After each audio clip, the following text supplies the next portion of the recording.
And welcome back, my fellow fiends. We have returned to the PS2 version of Shin Megami Tensei Nocturne, and I have done some light off-screen preparations. No leveling, but I have fused a new demon who will be following us to the end of the game, the Harlot. My original plan was to fuse up something that could get Hades Blast, Focus, and ideally Prayer onto Black Frost. But I've just gotten so late into the game that I couldn't level up Black Frost to get the skills that I want onto him to make him perfectly invulnerable to the things that I care about. Black Frost's last three skills are Void Mind, Void Nerve, and Void Curse. Void Nerve is pretty useless in this game. The only thing I really care about that it would leave you or it would block is the Bind status ailment, which almost nothing uses at this point, so that's not really worth it. Void Curse and Void Mind, though, are very useful. Unfortunately, it just did not line up for it. He may come back in case I decide I need Makakaja, but otherwise he's just going to be chilling. The Harlot, she comes with a bunch of skills that, again, I don't care about, but I could very easily fuse Hades Blast, Focus, Debilitate onto her. Also got Makakaja and Rakukaja as a bonus, and she learns Dekunda at her next level, which will be pretty useful, so I figured it'd be a good idea to fuse her, as she nullifies ailments, which is going to be important, and she repels physical attacks, and has a Drain resistance to Elec on top of that, so just a really good demon all around. Highly recommend fusing her. With that out of the way, we are ready to proceed ever upward on the Tower of Kagetsuchi, and we are quite close to the end. I just want to make sure Pisaka has a stoma up, just to weed out... Well, actually, I almost forgot to do something really important. Oh, hey, here's Moat being encountered properly for the first time. Also, you may have noticed that the Harlot's stats were extremely high. I used the Jades that I had to get some Mitamas, and then I just bought a handful to fuse onto her to bring her stats up. The main thing I cared about was HP, but also just having a lot of strength on her will obviously be very beneficial for Hades Blast. Now, an alternative thing you can do with Mother Harlot, which is not a terrible idea, also we're going to finally buy Kailash. We're not going to be learning anything from Kailash, but I do want to have it just for the sake of having all the Magatama available in the game. And by the end of this video, we will have enough strength to finally force open that door inside the Mantra headquarters and get the Magatama there. What do you got to say for us, buddy? Yeah, he's taken care of, But yeah, that's what we are going to be aiming for by the end of this video. Now, I'm going to be going a little slow through this area, as I want to make sure I'm following the route we need to take, as this is a teleporter maze, and a pretty difficult one at that. Not quite on the same level as Eridanos from Shin Megami Tensei Strange Journey, but pretty high up there. And we want to take a very, very particular route to get through this.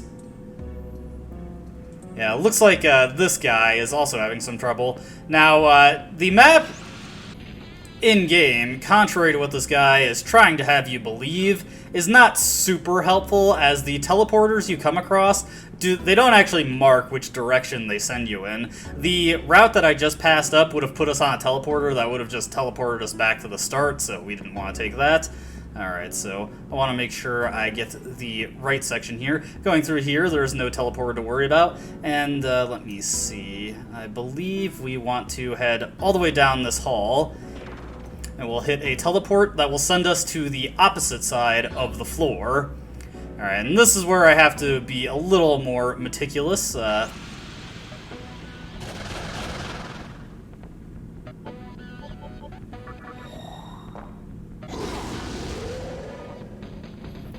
Actually, you know, I was just thinking, have we actually seen Lilith yet? I don't know if we have, not in the Tower of Kagetsuchi anyway. Lilith actually evolves from Lilim. If you want to pull one of those out of the compendium, just level them up real quickly to get her. Obviously, that wouldn't be very good, since she wouldn't have access to any great skills. As a demon, she's not terribly threatening. She's resistant to magic, but she doesn't really have that many things in the way of nullification, so I'm not overly concerned about her. We'll just do a showtime and take him out. I absolutely love how they have the Devil May Cry 2 rankings on the screen. Naturally, I would have preferred rankings from a different game, but hey, they only had 2 available at the time this game was made, so it's not like they were spoiled for choice on that front. Dante is most likely not, well actually he definitely is not going to be participating in the battle we're going to be getting up into by the end of this video, as he is not exactly well suited for it. So we want to take this route right here, and let me just see, we want to head left here, I think? Hold on, let me just compare the map. Yeah, we want to head left here, and we just want to head straight, hit this teleporter here, and also warp us to the bottom right corner of the map. Yeah, this is very complicated, and I am following my map very closely so I don't accidentally send myself in the wrong direction. And I am just reviewing, yeah, we want to go this way. Then... Oh, hey, have we seen Abaddon yet? I don't think we have. He has Retaliate, which is pretty nasty, so be careful about using physical attacks on him with something that is not immune to physical attacks. The unfortunate thing is that he's resistant to most types of magic, so it's kind of a damned if you do, damned if you don't situation. But it's not a huge deal. We'll use Whirlwind to exploit the weakness here. Abaddon is another good option for getting Hades Blast. If you're curious about how I specifically got Hades Blast, Thor has it by default, and that's by far the easiest way to get it onto your demons. Just do an Earth's fusion on Kishins until eventually you reach Thor, then fuse him either into a new demon that gives you more options. I actually fused him with a Gur that I fused up in order to just directly get him into a Night Demon, which is a Tyrant Demon, which at New Moon, if you fuse a Tyrant and you have a Death Stone, it turns into the Harlot. Alright, so once again, following my map here, we don't want to take a left. Instead, we want to go forward, stop right at this turn, go here, and then hang another left as soon as we come across this turn. And this will take us into the bottom left corner, and in the very corner of this room, there is another teleporter. Just gotta take a quick second to heal myself here. Let me see, not on Mother Harlot. I would have liked her to have something like Medea Rahan or Prayer, but just was not in the cards to get that on her, so just what we have to deal with. Anyways, stepping onto this will warp us into this hallway over here, and then we just actually have to turn right around. Or, nope, wait, I was oriented the wrong way. We actually want to go this way, where we started, and head on to this teleporter right here. And this will warp us back to the main hallway, but it'll put us beyond the elevator block. We can ride that down and create an opening, and we are finally past that section. Thank goodness. Alright, so we of course actually want to head further upward, so let's head to that elevator. Now there are a handful of treasures inside that teleporter maze you can get, most notable one being a cash cube that has 20,000 Maka in it, which if you don't know about the Hell's Vault tunnel minigame, it might be decent. But otherwise, there's nothing particularly interesting that we can reach from here. There is one very good treasure. Oh, hey, Mata! Okay, I can keep going. There is one very good treasure. However, we actually reach that by dropping down from an area that is higher up in the Tower of Kagetsuchi, so not something we can reach at the moment. Now, Mata, much like the boss fight, drains physical attacks, so you don't want to use that on him. You just want to stick to magical stuff. Obviously, I'll be using Bolt Storm with the Demi-Fiend. You know, I never explained the alternative thing that you can do with Mother Harlot, now that I think about it. What I was going to say before I lost my train of thought is that you can take advantage of her multi-hit physical attack using Focus and either Bright Might or Dark Might, or both if you don't mind just going all in on having as many opportunities as possible. And you get some very, very powerful critical hits if you are running a pure physical build. So yeah, that's another option that you can have with her. She's just a really strong demon all around. It's not quite as strong as the best single target damage out there, but it is a pretty decent one, and obviously the real benefit is that it's a good way to deal good damage while also scoring an extra press turn. Also, we have officially reached the point where we can force open the door inside the Mantra headquarters, but obviously we're not going to be doing this at the moment. You may also notice that my Pisaka has de-leveled considerably. I had to release him to free up space in my demon stock in order to do all the fusing that I needed to, so I just pulled the version in the compendium out. I don't really think it's worth it to register him. simply because it's more beneficial to have them be as cheap as possible. But if you do want something to use as fodder for repeated sacrificial fusions, hey, there's an option for you right there. Alright, I need to move my map over to the correct section. So, heading forward, now we are going to head straight in, and very shortly into this section of the Tower of Kagatsuchi, you will find an elevator leading upward, and that actually takes you to the end. But obviously, we do not have all the stones at this point, so going there would not do anything for us. It would just be a waste of our time, and we're not going to do that, so... Let me just take a second to line up my map here, and we'll update our save in case anything horrible happens. Yeah, this is one thing that's nice about the PS2 SMT games. They can be pretty brutal, and you can have some very unfortunate things happen if you get ambushed, but they are pretty generous with the save points, so really, it does just behoove you to save whenever you come across them, and that will just save you so many headaches in the long run. Alright, so let me think here.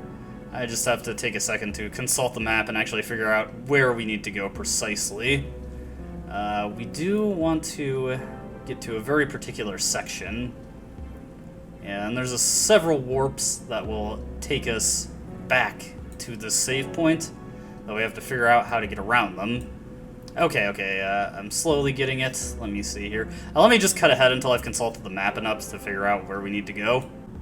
Alright, I figured it out, and where we need to go is actually where I was thinking we needed to head in the first place. Figures, right? But let's get to it.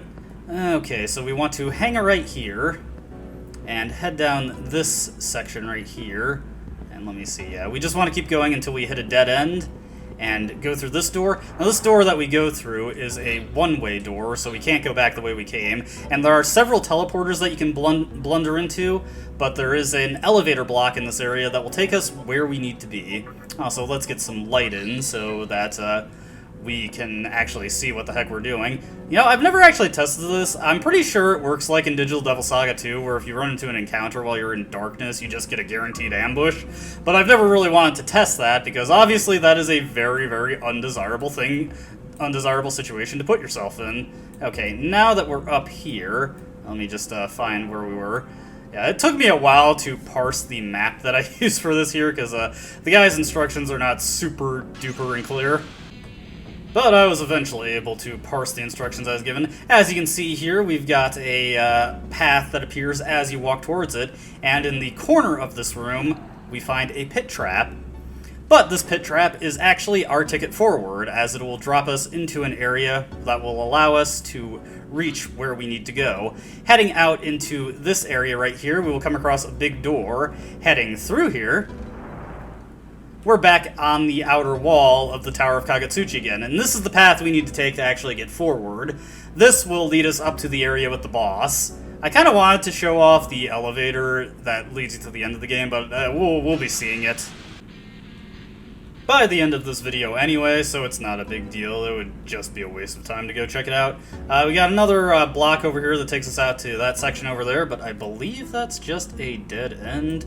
Once again, checking my handy-dandy map here. Yeah, it's just a dead end, so let's not waste our time. Let's head on up here.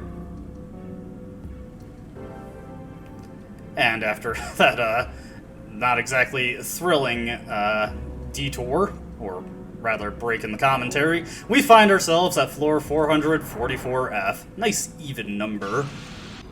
You know, while I'm thinking of it, one thing that I want to do before I forget, because this is very important, we want to equip the Jed Magatama. This is absolutely critical that we have this equipped before we get into the boss fight that we're about to get into. If you do not have it equipped, you will come to regret it. Trust me. No, I didn't know. Huh. Well, that is actually alluding to a very unique, very valuable treasure, and it is actually the final infinite use item of the game, and it's one that is both potent and has a very good unique property to it, which we will be seeing after we finish up our business with the boss of this area. But trust me, this one is actually worth going out of your way to get and actually hanging on to. So we will see that when we get to it. But to begin with, It's actually extra critical that you save right there, not just because we're getting into a boss fight, but you can probably tell from this big room, we've got another set of disappearing, reappearing paths, and some of these paths have pits in them that will drop you down to a prior floor, and needless to say, that is really, really irritating to have happen, and it is much, much faster to just reload your file if you happen to blunder into one of those. Fortunately for me, I have a map, so it isn't much of a concern that we run into that. I just have to take a quick second to give myself a little bit of MP here, just in case. Yeah, we don't need any healing. So we want to go here and take this route. If you take a different one, you're going to head first into a pit, and that is, again, not very desirable. So we head out onto the center here, then get up onto here. And this, if you, let me just double back. You see the section we were on previously on the east wall, or rather the north wall there. There is a path connecting to the westernmost section there, but just past that block that we just walked over, there's a pit that would drop you down to a previous floor. Very irritating if you run into that, so yeah. Alright, so we got an angel here, you know what that means.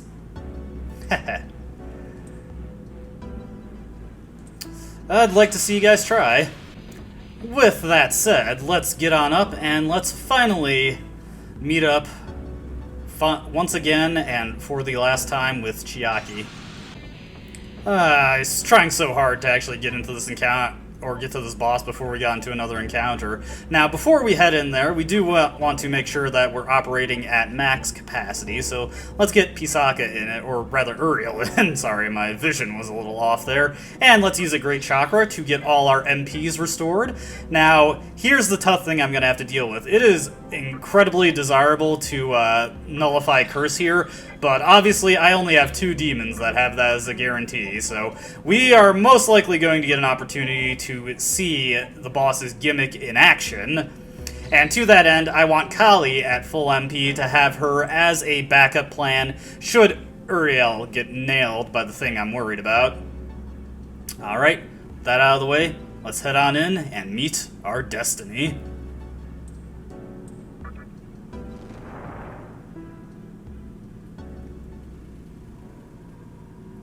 We've encountered 2 gods so far and have rejected them both to their faces.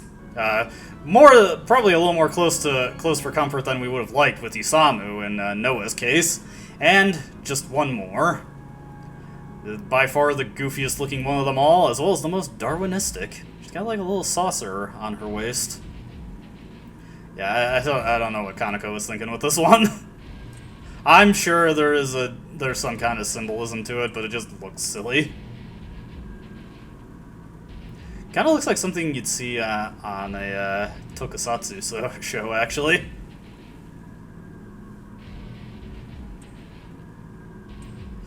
You took the words right out of my mouth.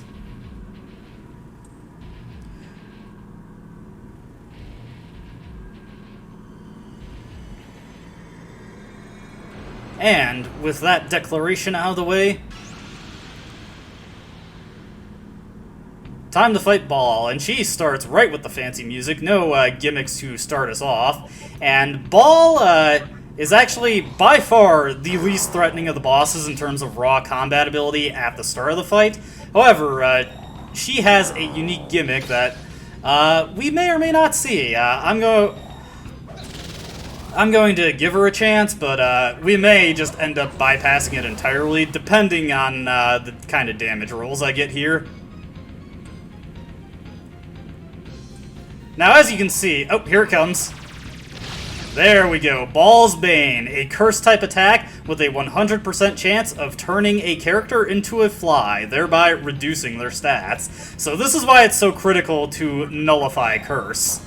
Now, that is far and away the most threatening thing that Baal can do, but it is not something that we can't work around. Now, I don't know if prayer actually cures it or not. I seem to recall it not doing so when I had tried that in a previous playthrough, but don't quote me on that. Regardless, it's not kind of a moot point as we don't have prayer in the party anyway. The more direct way of curing it is to just let the character die.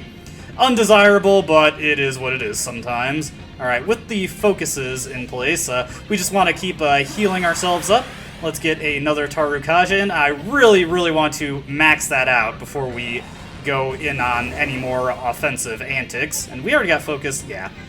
We do not need to buff up our defense. We're just going to keep passing and do Tarukaja. There's a chance that Uriel will get nailed by Baal's Bane. And yeah, as you saw, the damage that Wukong took was double what the rest of the party took. So Baal's Bane, or the fly status, also increases the damage you take. Alright, let's see what we get for damage on our own end. Yeah, imagine if that was all critical. That would have been excellent damage, to say the least. Now, let's hit her with a Spiral Viper. Baal has 13,000 HP, I believe. So it's not impossible to chew through all of it. Yeah, I just wanted to see how much that would do, but yeah. Fly status pretty heavily cuts into your ability to actually defeat her. And that probably means we're gonna see her gimmick this fight, so... oh well. It would have been interesting to have been able to bypass it. Now, despite being a philosophy that values individual strength, Baal decides to cheat and call in some help of her own. Oh good, she decided to do the Harlot instead. And this is why I wanted Hades Blast so badly. Very powerful physical move. These guys do not resist physical, and we have a high chance of critting them. They do not have debilitates in effect, so the damage isn't going to be as much. But hey, that's what Uriel is here for. So we'll hit him with a Deadly Fury. Now these guys do not have nearly as much HP. As you can see, the focus, it only procs on a single attack here. So that Osei clone on the right, he took a pretty hefty amount of damage. So, you know what, let's hit him with another Debilitate. I want to play a little risky here. And we're going to do another Deadly Fury. This is going to be interesting. Let's see what happens here. Ooh, this might have been a huge mistake, but we'll see, we'll see. As long as she keeps doing that on those who are immune to it, that should not be as big a problem. Yeah, it looks like they like to Dia Rahan her. There we go, okay. I was playing super risky there, actually. I do not do what I just did. I just wanted to see if I could get away with that. Almost had a restart there. But yeah, as long as Floros Halal or Osei Halal is in, most likely the damage on Baal is just going to get healed off, so you really do have to take them out of the picture should they be brought into the fight. Luckily, we're doing pretty excellent damage here. What the heck? Let's, as long as he gets a crit here... oh, hey! That was absolutely worth doing, so let's start taking out Floros here. Let me see. Yeah, we won't do another Meteor Rahan. We'll just throw out a Spiral Viper here. There we go, alright. And she does not call in any more help, though she does get Beast's Eye in her arsenal at this point. However, now that we've got her to this point, oh dear. It's a very good thing that I dodged there. Also, as you can see, the fly status wiped out Wukong's immunity to expel there. Let me see, yeah, we'll have Uriel do a heal here. And we're not in a super big rush to finish this off, so let's just do this. Luckily, we did not have any Dekundas or Dekajas come into play, so we still have full sets of debilitates on Baal here. Now, hopefully I don't get tagged by Mahamon here. Okay, good. That's much more desirable when she uses that. Alright, let's have Harlot focus here. And we are out of MP with Uriel, but we should be able to finish her off this turn. Just hit her with this. Oh, no crit. And hit her with this.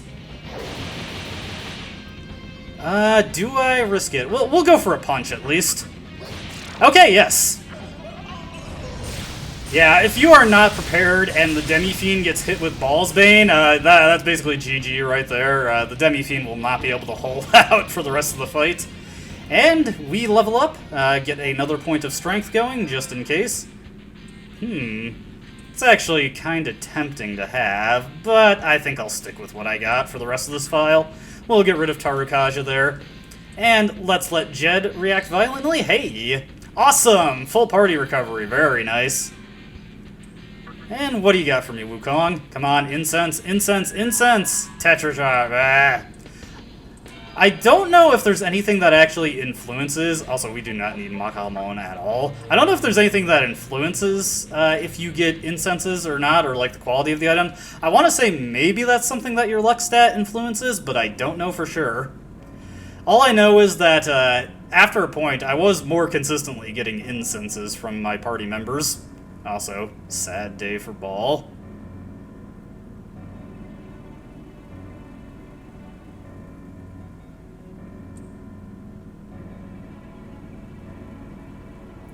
Well, it's because it's kind of a very narrow-minded worldview, and kind of overly violent, if you ask me. But regardless, for defeating Baal, as soon as the game decides to tell us, we get the Heaven Stone. And that's about the extent of what we want to do here. Now, instead of going forward, there is a way back to where we need to be if you head forward, but we want to double back because there is something else we can do in the big disappearing, reappearing path room. Let's call it the Last Crusade room. Also, this guy is very upset. Well, once your god is down, you guys don't really have anything else to stand on. And we want to take this path right here to get to that door in the back, or rather on the western wall. Heading into here, we're going to come across some damage panels. But naturally, that's not what we care about. Also, just gotta reorganize my party real quick. Let's get Senor Dante back in. And we, once again, want Kamudo back in play. What we care about is the floor panels in the middle of the damage tiles. Now, heading into here, we're going to drop into another pit. That is going to drop us onto a lot more damage tiles. Hold on, I was trying to line up my map, but well, okay, not a lot more damage tiles. But we are currently surrounded by a bunch of pits, and we have to take a very, very specific route through this room to not fall into them. So the thing is that the damage tiles actually do mark safe zones in this case, so we can head towards those, and that will let us know that we are on a safe path. And we just want to follow this here. Let me see, I just want to make absolutely sure. Yeah, we don't want to head straight forward. We want to go around the corner. If I had headed straight forward, I would have run into a pit. There are no pits on the damage tiles, so we can run right over those. We can run straight into this one. And here we actually want to head right. And head forward a little bit. And as soon as we find ourselves parallel with the damage tiles, we want to run into that. Okay, we're past all the pit traps that'll take us to where we don't want to be. Into this pit trap, we will end up somewhere we do want to be. In particular, we will end up in a area that will lead us to a warp. This warp will take us to a room with a treasure in the middle. Now I know what you're thinking. What's in this treasure? Well, as soon as I stop getting into encounters and stop getting killed and I'm actually able to heal myself, we find a treasure that contains the Soul Return, the final infinite use item and by far the best. What does this do? Well, it fully revives your a party member that is dead with full HP. Reusable, and as you can see, unlike the Revival Orb from Digital Devil Saga, this one, in contrast to all the other infinite use items, can actually be used outside of battle. And we got it just in time for the end of the game where I'm never going to use it at all.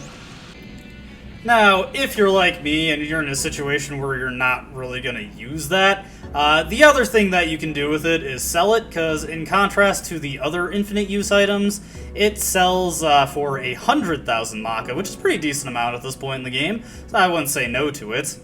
With that all said and done, I forget, yeah, this is just a dead end. I knew one of these paths led to a dead end.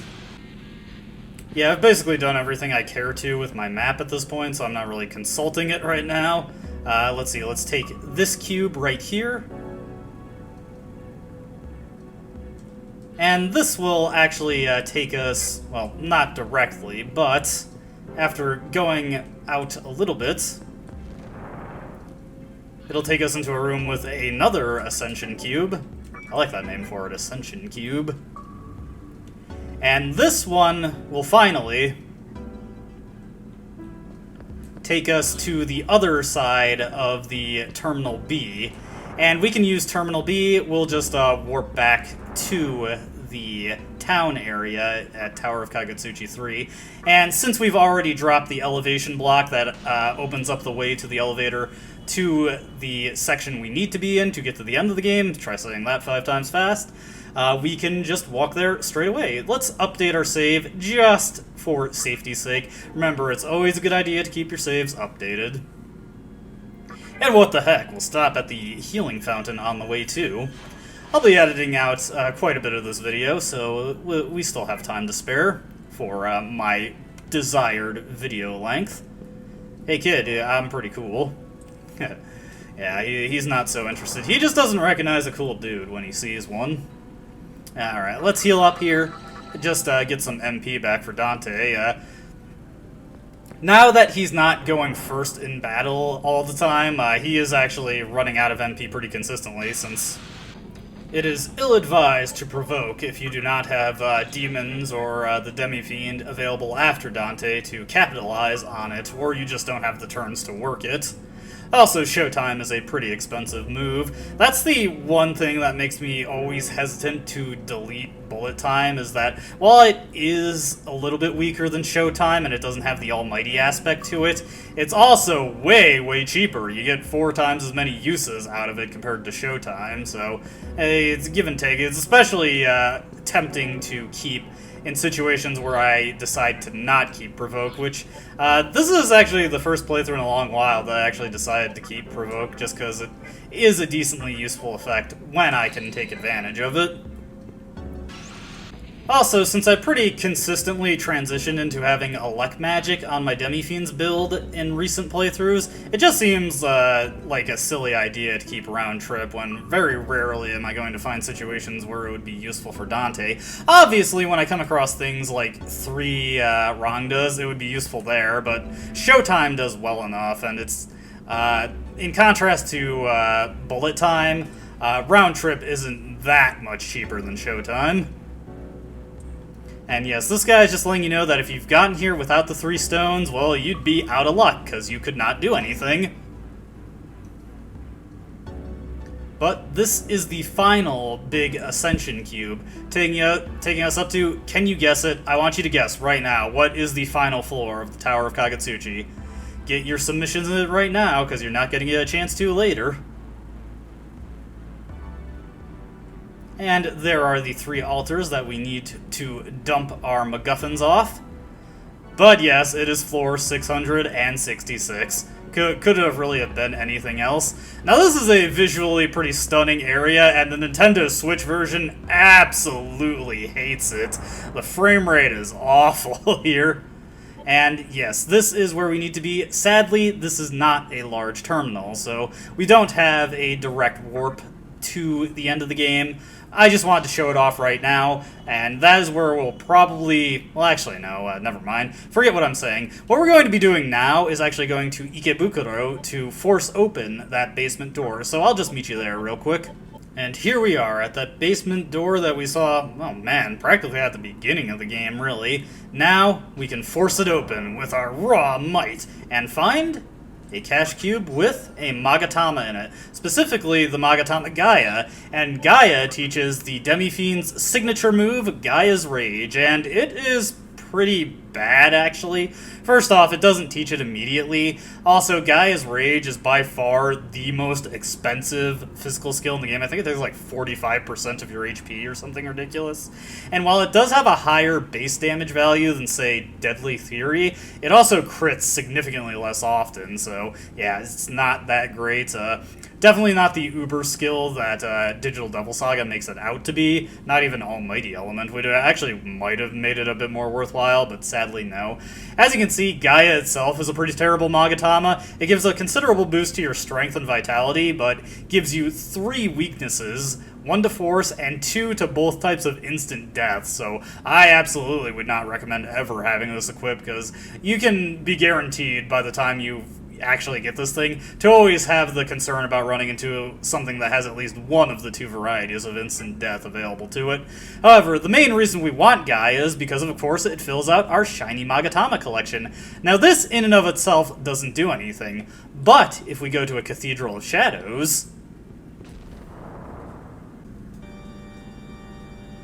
upon entering with all the Magatama, the minister immediately prompts a conversation with us. Yeah, we're well aware of this by this point. Huh.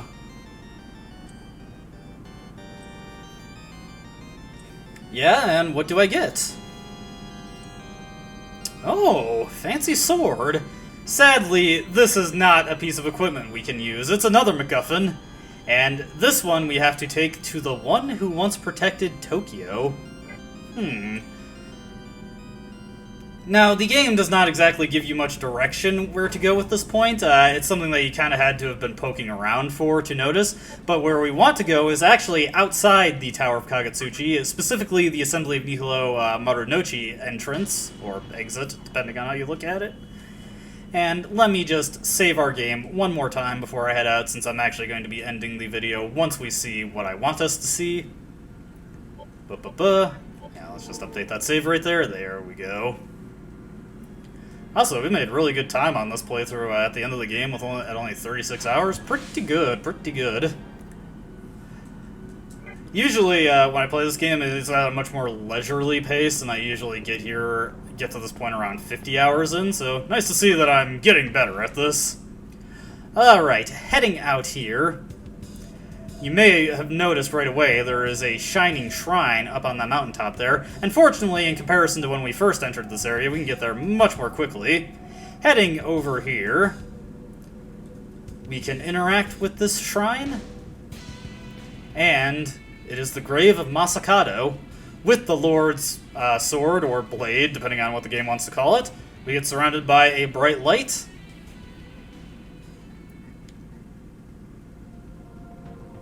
and we are teleported to the Bondo Shrine.